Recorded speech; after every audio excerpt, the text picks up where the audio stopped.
Yun, magandang araw sa lahat. Nandito nga pala tayo sa Lisbon ngayon. Ako nga pala si Roy, isang crew dito sa cruise ship. Gumagawa ako ng video para makapagbigay ng idea at saka makatulong na rin sa mga gustong magtrabaho dito sa cruise ship. So, ang mga kasama natin ngayon ay si Sir Marlon, isang feeder dito sa cruise ship. Magtatanong tayo sa kanya kung ano yung mga duties and responsibilities ng isang feeder dito sa cruise ship at ano yung mga experience na dapat magkaroon tayo para maging isang feeder dito sa cruise ship. Hi sir, mag-hi ka muna sa natin, mga followers natin. Hello, magandang araw sa inyo lahat. So yun, sir, ano nga pala yung experience mo bago ka naging isang feeder dito sa barko? Simula kasi yan, maraming feeder dito sa barko. So, meron tayong tinatawag na mechanical feeder. Yan. Ako naman ay kasamang feeder sa refrigeration and air conditioning. So, bago ako nakarating dito sa barko, nagtrabaho rin ako as aircon technician. Simula akong aircon technician, refrigeration technician sa iba't ibang kumpanya sa atin sa Pilipinas. Hanggang sa ako ay nakarating sa Saudi. Pagkatapos noon, nagkaroon ako ng chance na makapag-apply sa pagbabarko. At ayun na, nandito na ako sa barko. Nag-start ako sa pagbabarko 2011 sa P&O Arcadia. So ano naman yung main role ng isang feeder dito sa sa cruise ship? Okay, ang duties and responsibilities ko dito as a ventilation feeder, we're taking care of the ventilation dito sa kabuuan ng barko, no? Yung ating mga hinihinga dito sa barko, yung mga exhaust natin, yan ay aming mini-maintain. Ganun na rin yung ating mga refrigerated equipment sa mga bars, sa mga restaurants. Ganun na rin yung ating main AC compressor doon sa baba, sa main engine. At yung mga provision compressors para naman doon sa ating mga storage ng mga pagkain. Ano naman yung pagkakaiba ng trabaho sa land-based tsaka dito sa cruise ship ng isang feeder? Actually wala namang halos pagkakaiba kasi yung pa rin ang ating tinatrabaho, ang refrigeration system and air conditioning. Ang pinagkaiba lang nun talaga ay yung nandito tayo sa ibabaw ng tubig.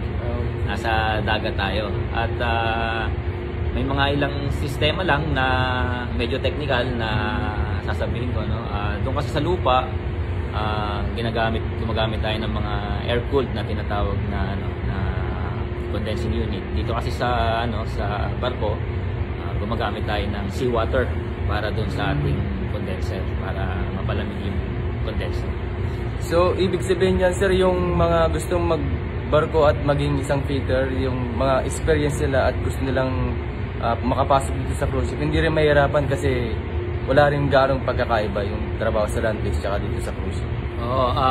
Kung para sa mga aspiring natin na makapagtrabaho rin dito sa barko bilang refrigeration technician o aircon condition technician, ma-advise ko sa inyo ay palakasin niyo ang inyong experience dyan.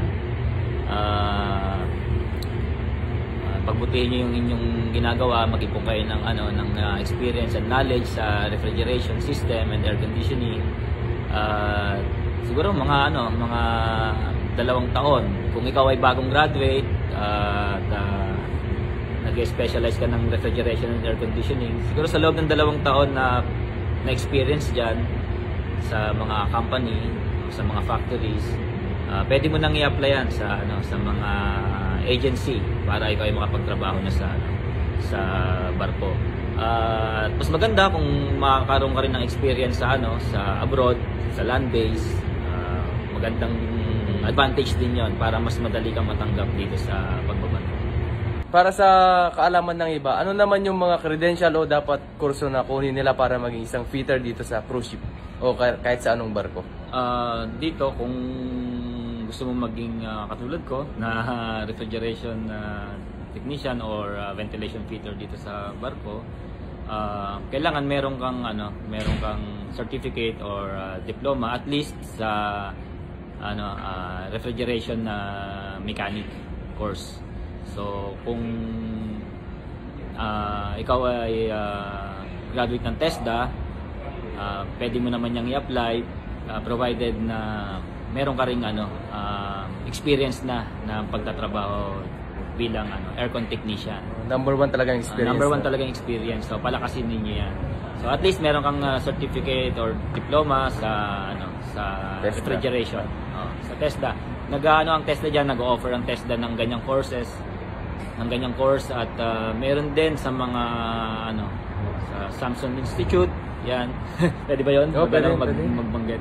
Sa Samsung Institute, meron diyan silang ko alam kung meron pa sila diyan yung 2 years na refrigeration course.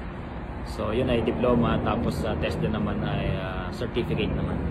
So pag yun nagkaroon na kayo niyan at meron na rin kayong enough experience, pwede nyo nang i-applyan dito sa mga agency natin sa pagbaba. Last one na lang, ano yung maipapayo mo sa mga aspiring seafarer natin para makapasok or bago pumasok dito sa cruise ship?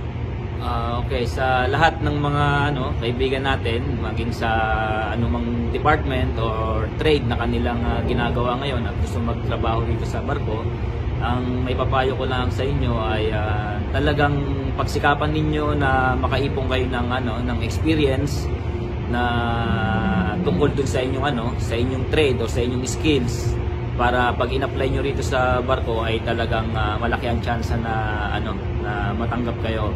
Kasi pagkakaiba naman yan talaga ay ang environment na inyong papasukin. Dahil dito sa barko, pag tayo ay pumalaot, tayo na lang talaga doon sa sa gitna ng dagat. So hindi lang yung trade mo ang ang kailangan mong masterin. May mga trainings ka rin na kailangang gawin, kagaya ng safety o yung tinatawag na BT, basic training. So, nakapaloob dyan ng safety, firefighting at survival. So kung talagang gusto mo magtrabaho sa barko at mapabilang bilang isang marino, talagang i-condition mo ang iyong isipan at katawan. Para pagdating mo dito, nakahanda ka dun sa environment na iyong masasagupa, mga alon at mga kung ano pa malalakas na hangin. So wala naman dapat ikatakot. Kailangan lang talaga yung yung focus at trainings para alam mo yung gagawin mo pag nandito ka na sa barko. Yun lang. Maraming salamat sir sa advice mo sa mga followers natin. So shoutout mo na yung mga gusto mong i-shoutout diyan. Shoutout ko yung yung family ko nasa Pilipinas, yung mga anak ko at yung mga iba pa nating nakasama sa barko. Yung mga nakakilala sa iyo. Mga nakakilala sa akin dyan, mga tropa, masyadong marami kaya hindi ko na mababanggit yung pangalan nila, pero ayun nga, mag-iingat kayo lagi, yung mga kasama nating marino dyan, at doon naman sa mga mga aspiring na seaman gusto magtrabaho dito, good luck at